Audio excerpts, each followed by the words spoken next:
Let me set the scene for you. It's a typical early September day, and I'm just doing my usual stuff. Then, out of nowhere, I see something on our home security footage that turns my world upside down. My wife, 36, smart, beautiful, the woman I've spent 12 years of my life with, married for 6 of those, is sneaking another man into our bedroom. Yeah, our bedroom, where we've shared dreams, arguments, and quiet nights with our 5-year-old sleeping down the hall. I couldn't believe it. We had what I thought was a solid life, a good home, a lovely kid, and what I assumed was a happy marriage. But there it was, in full color on my screen, shattering that illusion. In the aftermath, I did what any heartbroken guy would do. I begged her to stay, pleaded for us to work it out, cried more than I'd like to admit. She stayed in the house for a few weeks, but it was like living with a stranger. One minute, she's all about fixing our marriage. The next, she's back to texting this other guy. It was a roller coaster of hope and despair. Finally, she made her choice. She decided to move in with him. That's when reality hit me like a freight train. I did what I thought was best, served her with a separation agreement. She took it hard, went out, got herself a lawyer, and suddenly, we're on the fast track to divorce. Reflecting on those days, I realize now how naive I was. I kept clinging to this hope that we could fix things, that our marriage wasn't beyond repair. But there she was, torn between me and this other guy, and ultimately, her actions spoke louder than any words could. It was a mess, to say the least. Friends and family were giving me all sorts of advice, but none of it seemed to fit right. I was dealing with a ton of emotions, anger, betrayal, sadness, and at the same time, trying to be strong for our son. He was just a kid, innocent in all of this, yet caught in the crossfire of our crumbling marriage. As the days turned into weeks, the house felt more like a battlefield than a home. We were two people living under the same roof, yet worlds apart. Conversations were short, tense, filled with unspoken accusations and regrets. And through it all, our son, with his innocent questions and confused glances, was a constant reminder of what we were losing. The whole situation felt surreal. One day, you're planning family vacations, discussing mundane things like groceries, and the next, you're sitting across from each other with lawyers between you, dividing up your life. And there I was, trying to make sense of it all. How do we get here? Where did things go so wrong? These questions haunted me day and night. I replayed our years together in my mind, searching for signs, for moments where we could have taken a different turn. But despite the turmoil, despite the pain and uncertainty, a part of me knew that this was just the beginning. A new chapter, however daunting, was unfolding. And in the midst of this storm, I had to find a way to navigate through, not just for me, but for our son, who deserved a happy, stable life, even if it meant his parents weren't together. So, yeah, that's how it all started. A day in early September that changed everything. A day that marked the end of one chapter and the reluctant start of another. From the day I decided to go no contact, everything changed. It's not easy, you know. You spend over a decade building a life with someone, and then suddenly, you're just not talking. Except, of course, about our son. That's the one thread that still ties us together. We've got this shared custody arrangement, and I've got to say, she's doing all right as a mom. But it stings, seeing her moving on so fast, introducing our son to this new guy in her life. My lawyer, he's a good guy, tells me there's nothing I can do about that. It's like a punch to the gut every time I think about it. Now, let's talk about the financial side of this mess. Half my 401k, half the house, it's all on the line. It feels like I'm being stripped of everything I've worked for. And the hardest part? It's not the money or the house. It's my son, our son. He's 5. And I've got to somehow explain to him why we can't live in the house he's always known as home. Try breaking that kind of news to a 5-year-old. It's heartbreaking. But you know what? In all this chaos, I found some unexpected support. There are these online communities, full of people who've been through the same hell. They've been a lifeline, offering advice, sharing their stories, and just being there. I've learned a lot about coping, about moving forward. It's strange how strangers can turn into your support system when your world's falling apart. As for her family, they've always been the enabling type. I guess that explains some of her choices. But I'm not here to play the blame game. I've got bigger fish to fry, like keeping my head above water, emotionally and financially. It's a daily struggle, balancing the hurt with the need to stay strong, especially for my son. He's the real victim in all this. Kids are perceptive, you know? He picks up on things, asks questions that are too wise for his age. It's like he knows something's up, but can't quite put the pieces together. And every time I look into his eyes, I'm reminded of what's at stake. My actions, my decisions, they're not just about me anymore. They're about him, his future, his happiness. So, I'm taking it one day at a time, focusing on being the best dad I can be, while dealing with the legal and financial battles. It's a juggling act, trying to keep all these balls in the air. But I'm learning, growing, and, in a way, rebuilding myself from the ground up. In all this, I've realized something important. Life throws curveballs, and how you react, how you handle them, that's what defines you. I'm not the same guy the first was a few months ago. I'm stronger, more resilient. And I've got this little guy who's looking up to me, depending on me. That's all the motivation I need to keep going, to fight through this storm and come out the other side. Hopefully, a better man.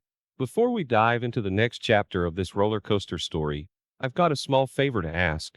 If you're enjoying this tale of love, adventure, and unexpected twists, how about showing some love? Hit that like button to let me know you're on board. It's a simple click for you, but it means the world to me. It's like a virtual high five, telling me to keep the stories coming. And hey, why stop there? Go ahead and hit subscribe, too. Trust me, you don't want to miss what's coming up next. Let me tell you about this storm I've been navigating. Since finding out about my wife and that guy in our bed, the world's been spinning. People are talking. She's out there, spinning this tale about leaving an abusive relationship. But come on, our friends, the ones who've really been in our corner, they know the truth. They've seen us together, the good and the bad, and they know that's just not our story. Now, our son, he's caught in the middle of this. She's telling him that we both decided to end our marriage. It's a tough pill to swallow, hearing that. But I'm holding on to the hope that as he grows older, he'll see the full picture. I've made a promise to myself and to him. Even though he doesn't know it yet, I won't lie to him. He deserves to know the truth, but in a way that doesn't poison his mind or heart against his mom. That's not an easy line to walk. Here's the kicker. I've been diagnosed with PTSD. Yeah, it sounds extreme, but that moment of finding them together, it just broke something in me. I've been seeing a therapist, and she's great. She listens, doesn't judge, and helps me untangle this mess of emotions. And there are meds too. They help take the edge off, make the days a bit more bearable.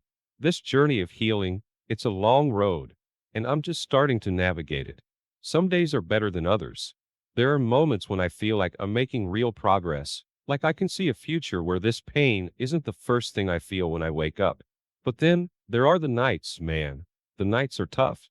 The dreams, the memories, they come rushing back. And it's like I'm living that day all over again. But you know, amidst all this chaos, there's been some unexpected silver linings. The support from friends and family, even people I haven't talked to in years, has been overwhelming. It's like this safety net I didn't know I had. They're there with a call, a text, or just to sit in silence with me when words are too hard to find. And then there's this online community I stumbled upon. People who've been through similar hells, sharing their stories, their victories, their setbacks. It's comforting in a way, knowing you're not alone in this. I've also been trying to channel some of this energy into something positive. Started jogging in the mornings, just me and the pavement. It's therapeutic, you know? Just running, with no destination in mind, letting the rhythm of my footsteps drown out the noise in my head. In this battle, I'm learning a lot about myself, about resilience, about forgiveness, not for her or what she did, but for me to find peace. I'm learning to let go of the anger, bit by bit, because holding on to it is like drinking poison and expecting the other person to suffer. So, that's where I'm at, battling this storm. It's not easy, but I'm fighting every single day. For my sanity, for my son, and for a future where this chapter is just a story I once lived through. It's been a surreal 5 months since she moved out, and now we're on the final lap of finalizing our divorce. There's a bittersweet feeling to it all. On one hand, I'm keeping the house, our house, which feels like a small victory in this sea of losses. But on the other hand, the emotional toll of this journey, it's indescribable. Just when I thought I was starting to heal, the floodgates open again, and I'm back to square one, drowning in tears that seem to come from a bottomless well of hurt. What hits me hardest is how she seems to be moving on without a backward glance. No remorse, no second thoughts. It's like she's living in a completely different reality from the one we shared. I keep wondering, did I ever really know her? It's a question that haunts me, especially in the quiet of the night. And then there's our son. He's the innocent bystander in all of this, caught in the crossfire of a war he never asked for. He's struggling. I can see it.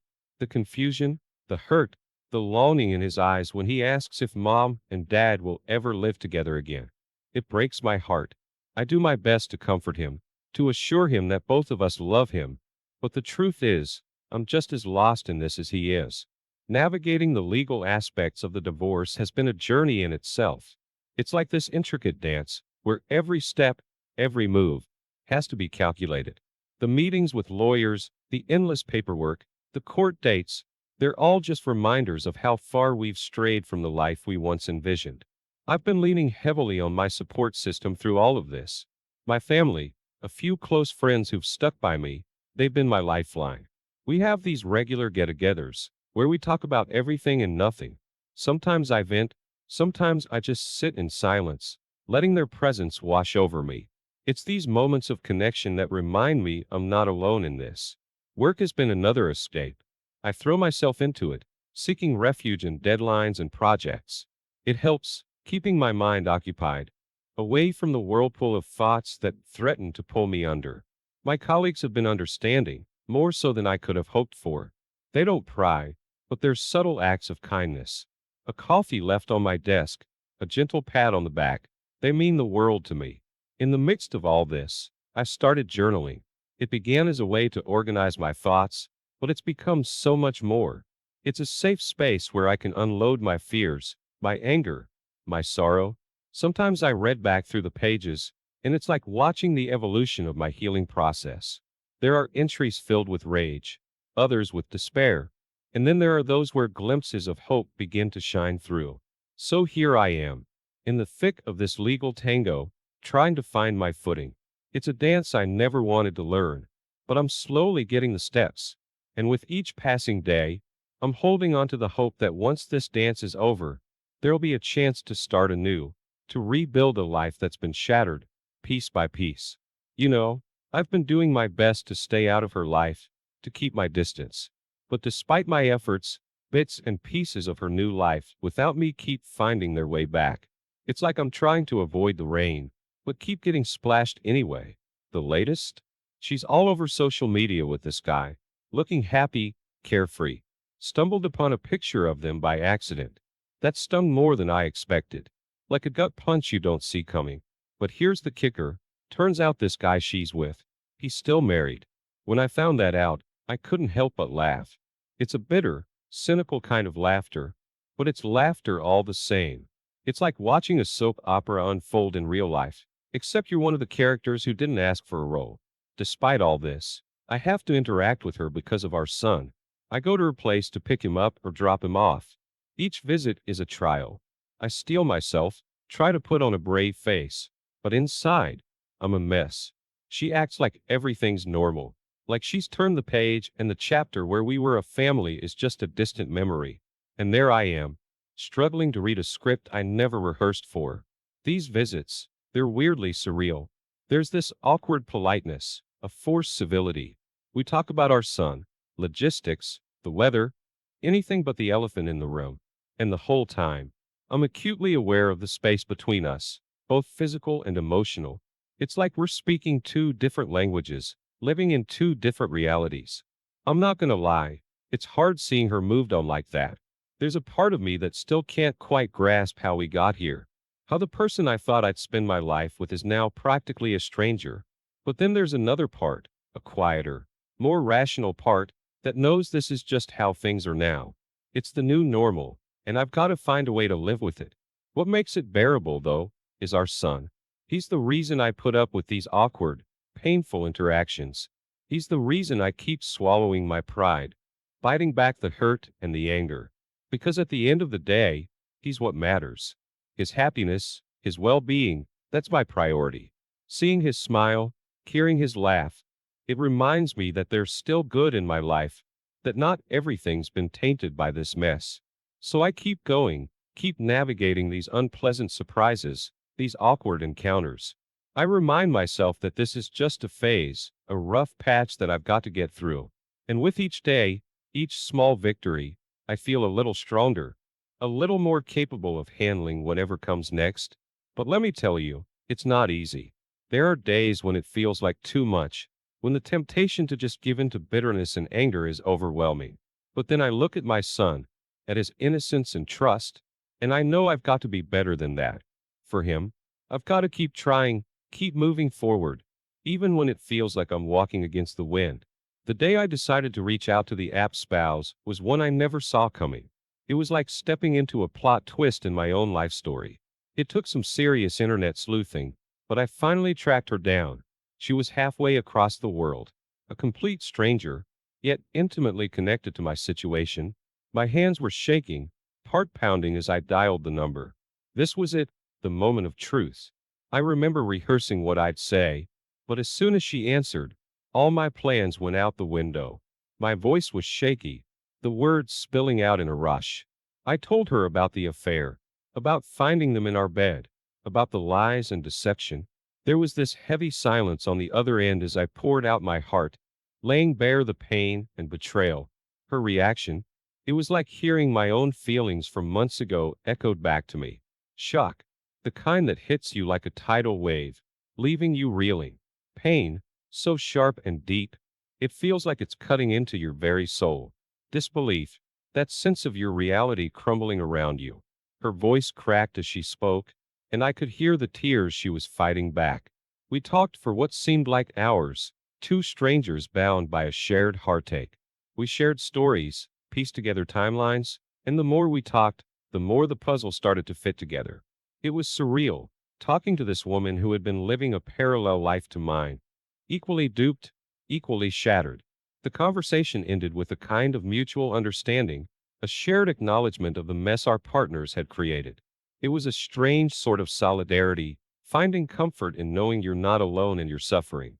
We promised to keep each other updated, to support each other through whatever came next. That call, it changed something in me. It was a cathartic release, a moment of validation that what I was feeling wasn't crazy or overblown. It was real, and it was shared. It also opened my eyes to the wider impact of the affair. It wasn't just me and my son. There were other lives caught in the wake of this disaster. In the days that followed, I found myself reflecting a lot on that conversation. It had stirred up a mix of emotions, anger, sadness, but also a strange sense of empowerment. I had taken a step, reached out, and in doing so, I'd found an ally. It was a small step, but in the journey of healing, every step counts. I also realized the importance of communication. For so long, I kept my pain bottled up, shared only with a select few. But speaking to her, sharing our experiences, it was like breaking down a wall I hadn't even realized I'd built around myself. It was liberating, in a way, to speak openly, to be heard and understood. So, as I navigated the aftermath of that call, I started to see things a little differently. The path ahead was still uncertain, still fraught with challenges, but now I felt a bit more prepared to face it. I wasn't alone, and that knowledge was a beacon of hope in the ongoing storm of my life. The day the word got out, it was like a bomb had detonated in our already fractured lives. The other guy, the AP, he was backed into a corner, forced to make a choice that should have been obvious from the start: his own life and family or my wife, the woman he'd been sneaking around with. To everyone's shock, especially my wife's, he chose his family, his own wife. Just like that, the fantasy world they built came crashing down. Suddenly, my wife was alone, truly alone. It was a harsh wake-up call, the kind that shakes you to your core. All the lies, the sneaking around, the betrayal, it all came back to haunt her. The reality of what she'd done, the lives she'd upended, it all became impossible to ignore. I watched from a distance as she tried to grapple with her new reality. She reached out to me, calls, texts, voicemails, a stream of apologies, pleas for understanding, for a second chance. But for me, it was too little, too late. I'd been through too much, seen too much.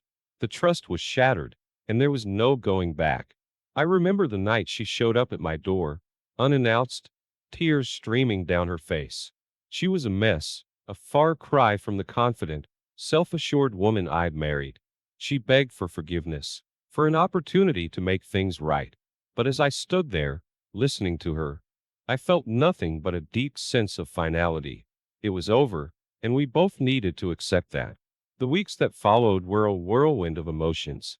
Seeing her like that, so broken, so lost, it stirred up a mix of feelings inside me. There was anger, of course, and a sense of vindication, but there was also sadness, a mourning for what we'd once had, for the family we'd built together. In the midst of all this, I found myself at a crossroads. I could hold on to my anger, let it consume me, or I could start the process of letting go, of moving on. It wasn't easy. Letting go of the hurt, the betrayal. It felt like I was giving up, like I was saying what she did was okay. But with time, I began to realize that letting go wasn't about her. It was about me, about giving myself the chance to heal, to find peace. I started to focus more on myself, on rebuilding my life. I spent more time with my son, with my family and friends. I picked up old hobbies, things I'd put aside during the chaos of our marriage. I started exercising more, eating better, taking care of my mental health. It was a slow process, filled with ups and downs, but with each passing day, I felt a little stronger, a little more like myself. I also sought closure in my own way. I had long conversations with close friends, poured my heart out in therapy sessions, wrote letters to my wife that I never sent.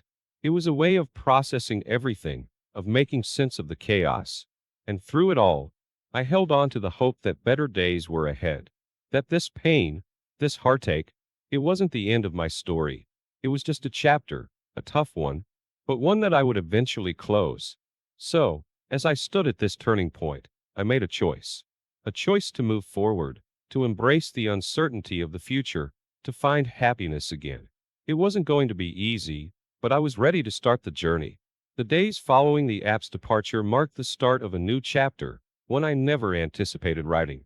With him out of the picture, a noticeable change came over my wife. It was like watching someone wake up from a long, delusional dream. The reality of her actions, the consequences of the choices she made, it all seemed to finally hit her. She started showing genuine signs of regret, her apologies taking on a tone of sincerity that was absent before. But for me, for us, it was a case of too little, too late. I'd been through a roller coaster of emotions, from betrayal to anger to a deep, overwhelming sadness. Rebuilding from that wasn't going to be easy, and I knew it. Yet, with each passing day, I felt a growing sense of determination. I was focused on rebuilding my life, not just for me, but for our son. He had been my rock, my anchor through the storm, and now it was my turn to be his. Our relationship, which had always been strong, grew even stronger. We spent more time together, doing simple things like playing in the park, watching movies, or just talking about his day.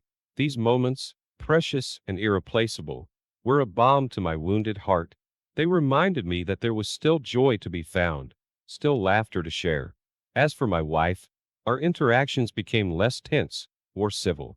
We were learning to navigate this new dynamic, figuring out how to co-parent effectively. It was awkward at first, filled with unspoken words and lingering resentments. But for the sake of our son, we both made an effort to put our past behind us, to communicate openly and respectfully. I also started focusing more on myself, on healing and finding peace amidst the chaos. I reconnected with old friends, resumed hobbies that I had neglected, and even picked up new ones. I found solace in long walks, in the pages of books, in the quiet moments of reflection. It was a time of rediscovery, of learning who I was outside the context of my marriage. Therapy became an essential part of my journey. It was a safe space where I could unravel my thoughts, confront my fears, and start the process of forgiveness. Not necessarily forgiveness for my wife, but forgiveness for myself, for the parts of me that felt like they had failed. And with each step I took forward, I felt a growing sense of hope. Hope that the future held something better, something brighter. It wasn't a smooth journey,